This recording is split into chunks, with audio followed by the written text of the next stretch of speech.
El día que mi esposo encontró un sujetador que no era mío en el maletero de nuestro coche familiar, supe que ya no había vuelta atrás. Era rojo, con encaje negro. Talla 85C. Yo uso una 90B y jamás en mi vida he comprado ropa interior de ese estilo. Álvaro, mi marido, lo encontró buscando la rueda de repuesto mientras Paula, nuestra hija de 8 años, esperaba en el asiento trasero.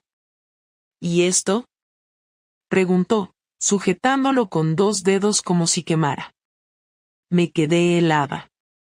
Fue como si el mundo se partiera en dos. En ese instante, no pensé en excusas ni en negar nada. Solo en Iván. En sus manos. En cómo me quitó esa prenda en el asiento trasero, una noche lluviosa, hace apenas una semana. Qué estúpida fui. Qué ingenua. Él no gritó. No dijo nada. Cerró el maletero, metió el sujetador en su chaqueta como si fuera evidencia de un crimen y arrancó el coche. Paula, como siempre, iba cantando en voz baja una canción absurda de TikTok. Nadie dijo una palabra más en todo el camino de vuelta. Esa fue la primera grieta visible en lo que antes llamábamos nuestro hogar. No sé si te ha pasado alguna vez, sentir que te estás ahogando en tu propia vida mientras todos los demás creen que estás bien. Yo me perdí en algún punto entre ser madre, esposa y empleada del ayuntamiento. Un día miré al espejo y ya no vi a Marta. Vi a alguien cansada, apagada, con la mirada vacía. Entonces apareció Iván. 30 años, recién contratado como técnico informático. Ropa apretada, tatuajes, y una forma de mirarte que hacía que te olvidaras de que tenías 38, una hipoteca y celulitis. Al principio era un juego. Me hacía reír en el trabajo. Me decía que olía bien. Una tarde, al irse, me rozó la mano al darme unos papeles y me dijo al oído, ojalá no estuvieras casada. Eso fue todo. El resto fue una caída lenta y deliciosa. Nunca pensé que dejaría pruebas. Pero claro, el coche. Ese maldito coche. Durante los días siguientes, Álvaro no volvió a mencionar el sujetador. Nada. No hubo discusiones, no hubo indirectas, ni siquiera una mirada diferente. Eso fue lo más inquietante. Era como si no hubiera pasado. Se comportaba exactamente igual, preparaba el café por las mañanas, ayudaba a Paula con los deberes, y me deseaba buenas noches con un beso en la frente. Pero yo sabía que algo dentro de él ya no estaba igual. Lo noté en cómo cerraba la puerta del baño con llave, en cómo apartaba ligeramente su silla al sentarse a cenar, en el tono neutral con el que me hablaba. Nada ofensivo, nada hiriente, solo neutral. Lo que más miedo me daba no era que gritara o me exigiera explicaciones, sino que su silencio era demasiado calculado. Y yo sabía que estaba esperando el momento justo. El viernes por la noche, me dijo que iba a salir a cenar con unos compañeros del instituto. Lo dijo sin mirarme directamente. Se puso una camisa que no usaba desde hace años, se afeitó con detalle y se echó colonia. Paula le preguntó si podía ir con él y él le sonrió, le dijo que era una cena aburrida de adultos. A mí ni siquiera me preguntó si quería acompañarlo. Cuando se fue, me senté sola en el sofá, viendo una película que no me interesaba, sabiendo perfectamente que esa cena no existía. Álvaro jamás salía por las noches sin mí. No tenía amigos íntimos entre sus compañeros de trabajo. Esa salida no era improvisada. Estaba buscando algo. Algo que necesitaba confirmar. A la 1 de la madrugada, volvió. Lo noté distinto. No estaba borracho, ni alterado. Traía una expresión que no había visto en su cara desde que murió su padre, decepción contenida. Fue directo al dormitorio, se quitó los zapatos y se metió en la cama sin decir palabra. Me acerqué, pero no dije nada. Me metí también en la cama, quedando a menos de 1 metro de él, sin saber si estaba despierto o dormido. Me quedé mirando el techo por horas. Me ardía la piel. Al día siguiente, se levantó temprano y preparó tostadas con tomate, como hacía los sábados cuando aún teníamos sexo los fines de semana. Me dejó el plato en la mesa, se sentó frente a mí y me dijo: «Quiero hacerte una pregunta. Solo una. Y te pido que no me mientas». No sabía qué iba a decir. Esperaba cualquier cosa menos lo que vino. «¿Iván te cogió de los muslos cuando estabais en el asiento trasero?» Me atraganté con el café. No fue una reacción teatral. Fue pánico real. Nadie había podido ver eso. No estábamos cerca de ninguna cámara. Era de noche, llovía. Solo él y yo estábamos allí. Oh, eso pensé. ¿Cómo? Solo contesta, interrumpió. Yo no sabía qué decir. Tenía dos opciones, mentir o admitirlo. Pero ya no tenía sentido mentir. El hecho de que supiera un detalle tan específico significaba que lo sabía todo. O casi todo. Así que respiré hondo y dije: «Sí». No gritó. No se levantó de la silla. Solo asintió despacio y siguió untando tomate en la tostada. «¿Fue solo una vez?» Tardé en contestar. La pausa lo dijo todo. No.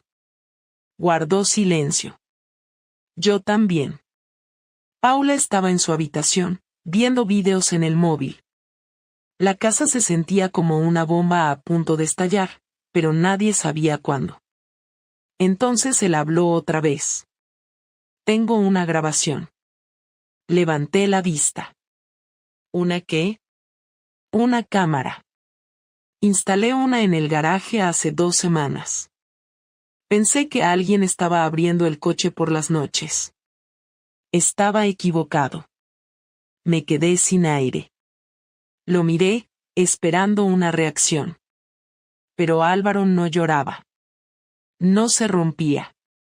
Solo masticaba pan con tomate, como si nada. No la he visto completa.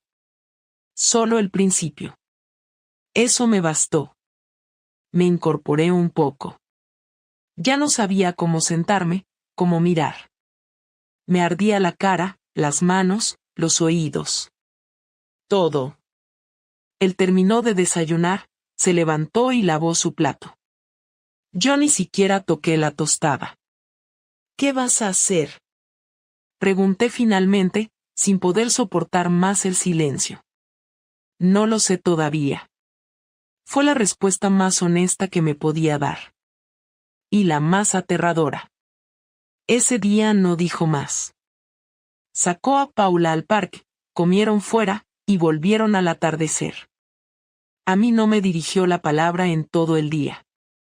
A la noche, dormimos en la misma cama, pero cada uno en su orilla. No dormí en absoluto. Sabía que se avecinaba algo grande. No sabía si era el fin, una explosión, una venganza o una salida. Pero Álvaro ya no era el mismo, y yo, desde luego, tampoco. A la mañana siguiente, me desperté con el sonido de Álvaro revolviendo cosas en el armario. No era su estilo hacerlo con brusquedad, pero hoy lo hacía con movimientos tensos, directos. Sacaba ropa, doblaba algunas camisas, metía otras en una maleta. Me senté en la cama sin decir palabra. Él ni siquiera me miró. «¿Te vas?», pregunté, sin moverme. «Sí». «¿A dónde?». «A casa de mi hermano, por ahora». Lo observé seguir empacando mientras mi estómago se cerraba cada vez más. En ese momento me di cuenta de que el control se me había escapado por completo. Intenté mantener la voz firme, pero me temblaban las manos. «¿No vas a hablar conmigo?». «¿Hablar de qué, Marta?», respondió, cerrando la cremallera de la maleta con fuerza. ¿Quieres que hablemos sobre cómo usaste el coche de nuestra hija para follarte a alguien del trabajo? Me quedé en silencio. No por orgullo, sino porque cualquier cosa que dijera solo lo empeoraría. Álvaro se dio la vuelta por primera vez y me miró con una expresión que no había visto nunca en su cara. No era rabia. Era asco. Y eso dolía más que cualquier insulto. No te basta con negarlo. Ni siquiera has tenido la decencia de sentirte realmente mal. No te has disculpado. No has llorado. No has dicho nada más allá de sí o no. Como si no hubieras destruido nada. No quiero justificarme, dije en voz baja, levantándome despacio de la cama. No hay excusa que valga. Lo sé. Pero quiero que sepas que no fue por falta de cariño hacia ti. Fue por mí. Por ti, repitió con una risa seca. Claro. Porque llevas tanto tiempo siendo el centro de todo. Porque tu trabajo, tus frustraciones y tus carencias son más importantes que todo lo que construimos. ¿Y yo? ¿Qué soy yo? El tipo que lleva a Paula al colegio, que cocina, que escucha tus quejas, que acepta tus cambios de humor. El tipo al que ya no tocas porque te da pereza pero con quien sí puedes compartir una hipoteca y un calendario de vacunación. No es eso, intenté decir, pero me interrumpió con la mano al aire. No sigas. No hagas ese papel de víctima arrepentida. No te queda. Solo quiero saber una cosa. Dime. ¿Lo volverías a hacer? No supe qué responder. Esa era la pregunta clave. Porque aunque sabía que estaba mal, parte de mí no se arrepentía del todo. Había algo en esa aventura que me había devuelto una chispa que llevaba años apagada. No fue amor, ni siquiera fue pasión desbordada. Fue una manera de recordar que aún podía provocar algo en alguien. Pero no podía decirle eso a Álvaro. Así que hice lo peor, callé. Ya veo, dijo él tras varios segundos. No hace falta que respondas. El silencio ya lo hace por ti. Tomó la maleta, bajó las escaleras y abrió la puerta sin mirar atrás. Paula seguía dormida. Eran las 8 de la mañana de un domingo. Me quedé de pie en medio del pasillo, sola, sintiendo por primera vez que Álvaro ya no era mi esposo. No porque se hubiera ido, sino porque había cruzado una línea que ya no permitía retorno. No lo culpo. No después de lo que le hice. Una hora después, me escribió un mensaje corto. Paula se queda contigo. Volveré por el resto de mis cosas entre semana. No quiero que esté presente cuando lo haga. No contesté. Lo leí 3 veces. Lo guardé. Fui al baño y me lavé la cara con agua fría. Me miré al espejo y me odié. No por haber engañado a Álvaro. Me odié por haber hecho todo esto sin pensar, sin medir, sin detenerme a considerar lo que podía perder. Y porque, a pesar de todo, parte de mí seguía deseando que me perdonara. A media tarde, Iván me escribió. Un mensaje estúpido, como si no hubiera pasado nada. ¿Nos vemos mañana antes del trabajo? Lo borré sin contestar. Por primera vez, vi su cara en mi mente y no sentí deseo. Sentí vergüenza. No por él, sino por mí. Porque fui tan patética que confundí atención con afecto. Porque creí que lo nuestro tenía alguna importancia. Porque sacrifiqué algo real por un momento de validación vacía. Ya era tarde. Ese día no cociné. No comí. No vi televisión. Paula bajó preguntando por su padre. Le dije que estaba con su tío, que volvería pronto. No preguntó más. Pasó el resto del día con la tablet. Por la noche, cuando me acosté, el lado de Álvaro en la cama parecía más grande de lo habitual. No podía dormir. Me giré hacia su almohada, La abracé. Olía a él. A jabón de afeitar y a algo más que no sabía describir pero que reconocía como hogar. Y supe que lo había perdido. No por lo que hizo después. Lo había perdido el día que permití que Iván me hiciera sentir especial por una sola tarde y pensé que eso era suficiente. El lunes a las 8 en punto, Álvaro apareció en casa. No tocó el timbre, usó su llave. No venía solo. Traía 3 cajas de cartón, una mochila negra y un hombre detrás de él que no conocía. Paula ya se había ido al colegio y yo acababa de salir de la ducha cuando los escuché. Bajé con el pelo mojado, la bata mal cerrada y el corazón acelerado. El desconocido era alto, con barba corta, expresión neutra y vestía una camiseta blanca sin logos. No saludó. Fue directo al salón, abrió la primera caja y empezó a recoger cosas. Álvaro no me miró. ¿Qué es esto?, pregunté, de pie en la escalera. Voy a llevarme mis cosas hoy. No quiero esperar más. ¿Quién es él? Un colega del instituto. Me está ayudando. Así terminamos antes. Podrías haberme avisado. No tengo que avisarte de nada, dijo, sin subir la voz. Esto es solo logística. No te preocupes, no pienso llevarme nada que no sea mío. Me acerqué, aún sin saber qué hacer con las manos. Vi cómo el tal colega metía libros, un reloj, papeles y un par de carpetas en la segunda caja. Álvaro se dirigió a la estantería de madera donde guardábamos los álbumes de fotos. Sacó solo uno. El de nuestro primer viaje juntos a Sevilla. Lo metió en su mochila. Eso es de los 2, le dije. No quiero discutir por un álbum. Puedes quedarte el resto. Fui a la cocina para respirar un poco. Preparé café sin tener ganas de beberlo. Mientras lo hacía, noté que había dejado un sobrecerrado encima de la mesa del comedor. Mi nombre estaba escrito a mano. Lo tomé con cuidado, lo abrí y leí. Eran copias impresas de correos electrónicos. Todos entre Iván y yo. No solo los recientes. También los antiguos, los primeros, los de cuando apenas bromeábamos con frases ambiguas. También estaban los mensajes de WhatsApp. Muchos de ellos ya ni los recordaba. Álvaro los tenía todos. Había ordenado las fechas, había subrayado frases, había incluso impreso una conversación en la que yo decía que Álvaro se estaba volviendo predecible. Me sentí expuesta. Como si estuviera desnuda frente a un tribunal. ¿Cómo conseguiste esto?, le pregunté desde la cocina, con los papeles temblando en mis manos. No fue difícil. Dejaste tu sesión abierta en el portátil de casa. ¿Y esto para qué? ¿Para guardarlo como recuerdo?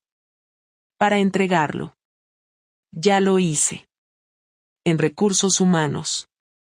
En la oficina del ayuntamiento. Me quedé en blanco. El café se me enfrió en la taza. No entendí al principio.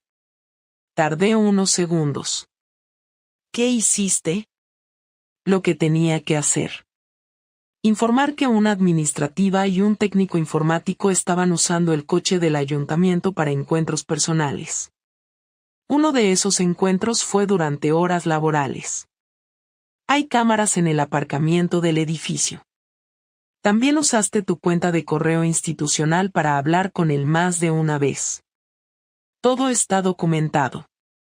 ¿Tú estás loco? No. Solo estoy harto. Harto de ser el imbécil al que le mienten en su propia cara. No te voy a pegar. No te voy a gritar. No te voy a pedir que vuelvas. Pero tampoco voy a hacerte la vida fácil. ¿Y a Paula? ¿Pensaste en ella? ¿En lo que significa esto? Paula no verá ni una copia de eso. Pero tampoco va a vivir con una madre que juega a 2 bandas. No voy a pedir la custodia total. Pero tú tampoco la tendrás. Vamos a pelear cada parte. Y voy a usar todo lo que tengo para demostrar que no eres una persona estable. Eso no es justo. No puedes quitarme a mi hija por una aventura. No es solo una aventura, Marta. Es el desprecio constante que mostraste por esta familia. Lo que hiciste fue una elección. Ahora enfréntate a las consecuencias. Volví al salón. El colega cerraba la última caja. Álvaro la cargó sin esfuerzo. Iba hacia la puerta cuando me giré, furiosa. ¿Y tú? ¿Eres perfecto? ¿Nunca te equivocaste? ¿Nunca pensaste en otra mujer? Se detuvo, con la caja en brazos. Me miró por primera vez en toda la mañana. Sí. Pero la diferencia es que no lo hice. Porque aún te respetaba. Salió. El otro hombre lo siguió. Cerraron la puerta con suavidad. Yo me quedé de pie frente al sobre vacío, los papeles regados por la mesa, el álbum de fotos con un hueco evidente, y una sensación en el pecho que no tenía nombre. La maldita palabra que me vino a la cabeza fue venganza, pero lo cierto es que era justicia.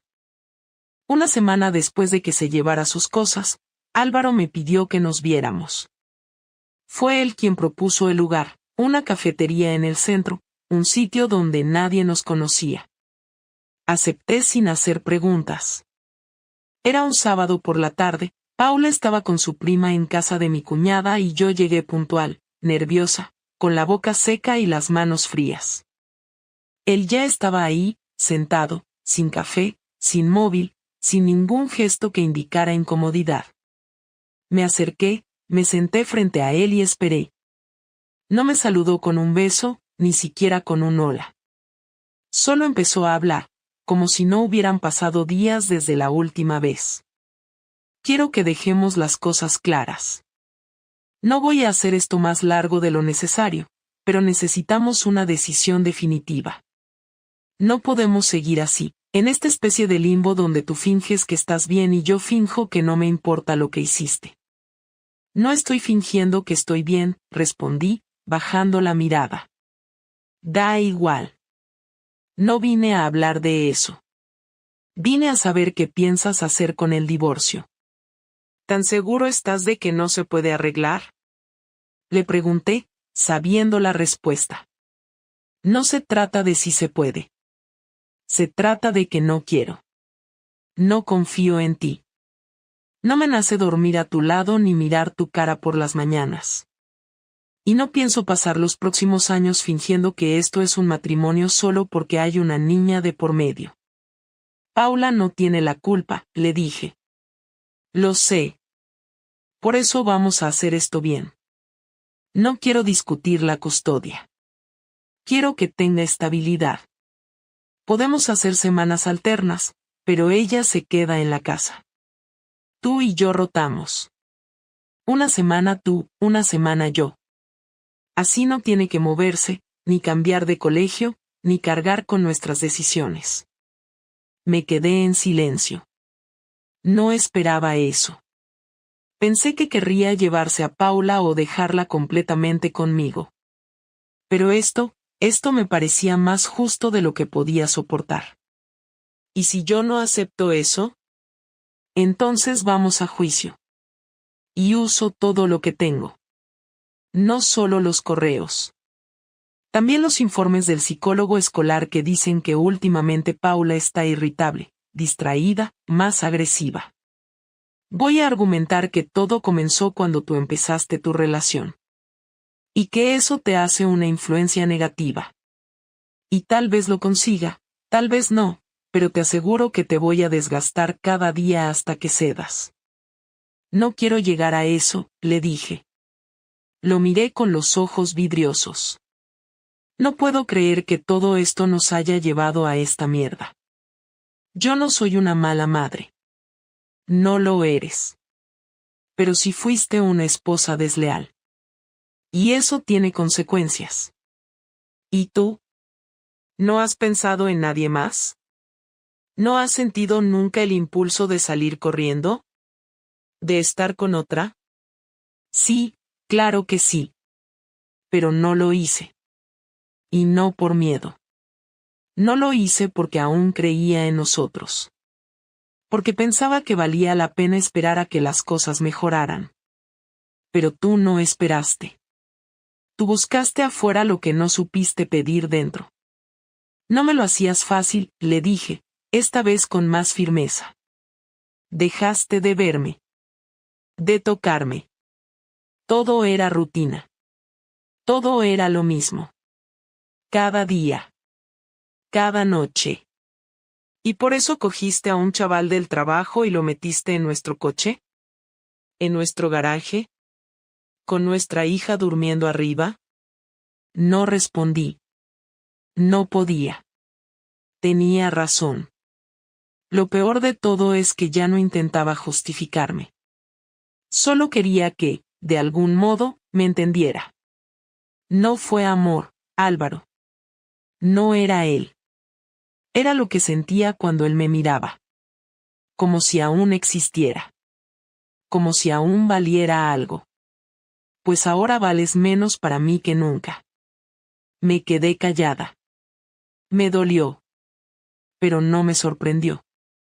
Entonces él se puso de pie y me miró por última vez con algo parecido a tristeza, no a odio, no a furia, solo tristeza. Vamos a hacer esto rápido. Limpio.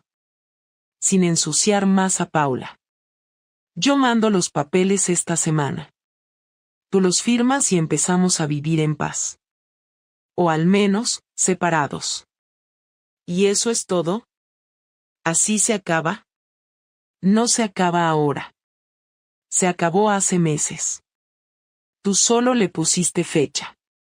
Se fue sin esperar que dijeran nada más. Me quedé sola, con una taza de café que ya estaba fría, en una mesa donde habíamos compartido muchas conversaciones años atrás. Esta vez, ya no quedaba nada que decir. El documento llegó por correo certificado el miércoles por la mañana. Lo firmé en la cocina, con un bolígrafo negro, sin leerlo 2 veces. Ya lo había hecho antes, con el abogado que contraté después de la última conversación con Álvaro. No hubo ceremonia. Solo una firma en cada hoja, una sensación de náusea en el estómago, y un silencio que ya era parte del paisaje. Lo guardé en el sobre, lo llevé a correos, y no lo pensé más. Esa noche, cuando Paula me preguntó si su padre volvería pronto a casa, le dije que papá iba a vivir en otra casa, pero que seguiríamos viéndolo igual, que la quería igual, que nada cambiaría para ella. Se quedó callada unos segundos y luego preguntó si seguiría durmiendo en su cama o si tendría que irse con él. Le aseguré que su habitación era suya, que no iba a cambiar de casa. Asintió y siguió coloreando como si nada. Yo me encerré en el baño y lloré en silencio. Los primeros días del nuevo sistema fueron incómodos. La semana que me tocaba a mí, Álvaro no pasaba ni un minuto más del necesario en la casa. Llegaba con su mochila, saludaba con frialdad y se encerraba en el cuarto de invitados. No cruzábamos palabra. Yo me iba con la maleta al piso pequeño que alquilé cerca del trabajo, un espacio frío, con muebles viejos y una cama incómoda. Pero cumplía su función. No era mi casa, pero era un sitio donde no me sentía observada ni juzgada. Esa rutina siguió durante 3 meses. En ese tiempo, no volví a ver a Iván. Me enviaba mensajes de vez en cuando, al principio con preguntas, después con propuestas, y finalmente con silencios. Un día me escribió algo como «¿Te arrepientes de haberme conocido?», y no respondí. No por falta de ganas, sino porque entendí que no valía la pena seguir conectada a alguien que solo fue un reflejo de mi vacío. Mi madre me llamó una noche para preguntarme si era verdad lo que había escuchado en la calle. En los pueblos todo se sabe. Le dije que sí. Me pidió explicaciones que no supe dar. Me preguntó si quería que hablara con Álvaro, le dije que no. Me dijo que ella nunca pensó que yo sería capaz de hacer algo así, que siempre me había creído más centrada, más estable. Colgamos sin despedirnos bien. No volvió a llamarme en semanas. No sé si fue por decepción, o por vergüenza, o por ambas cosas. Pero lo entendí. En el trabajo todo se mantuvo en silencio. No hubo represalias formales. Iván fue reubicado en otro departamento y yo recibí una advertencia escrita que quedó en mi expediente. Nadie me preguntó nada directamente, pero las miradas eran constantes. Perdí esa sensación de familiaridad con el entorno. Ya no me sentía cómoda en los pasillos ni en las pausas para el café. Así que pedí un traslado y me lo aprobaron. Ahora trabajo en un archivo en una oficina que no tiene ventanas, donde la mayoría de la jornada la paso sola. Es un castigo que me autoimpuse y que acepto. Álvaro y yo no hemos vuelto a hablar más allá de lo esencial. Paula, sin embargo, se ha adaptado mejor de lo que imaginaba. Es resiliente. Tiene una madurez que no sé de dónde saca. A veces me abraza sin razón y me dice que todo va a estar bien. Yo asiento, le sonrío, pero sé que esas palabras me las estoy diciendo a mí misma a través de su voz. No sé si algún día podré explicarle con claridad lo que pasó. Tal vez cuando sea adulta, si me lo pregunta directamente, le cuente la verdad sin adornos. Por ahora, solo intento ser una madre que no le falle más. He aprendido muchas cosas, pero no me atrevo a decir que soy otra persona. No hay redención, ni epifanía. Solo hechos. Yo tomé decisiones. Álvaro también. Lo que más me duele no es haber perdido el matrimonio. Es haber perdido a alguien que, durante años, me acompañó incluso en los momentos más aburridos, más simples, y que ahora ni siquiera puede sostenerme la mirada sin apretar la mandíbula. No me odia. Pero tampoco me respeta. Y eso, al final, es más definitivo. No busco volver con él. No quiero reconstruir algo que se vino abajo por completo. Pero sí me gustaría que, con el tiempo, podamos hablar sin esa capa de hielo entre nosotros. No por nostalgia, sino por respeto. Porque compartimos una hija, una historia, y un silencio que aún duele. Sé que pasará mucho tiempo antes de que eso sea posible. Si es que llega a hacerlo. Hoy he decidido dejar de contar esto. No porque haya terminado, sino porque ya no me aporta seguir dándole vueltas. No hay más que decir. Solo seguir. Me levantaré mañana, prepararé el desayuno, llevaré a Paula al colegio, y volveré a mi nueva rutina. A lo mejor un día me perdono. A lo mejor no. Pero eso ya no depende de nadie más que de mí.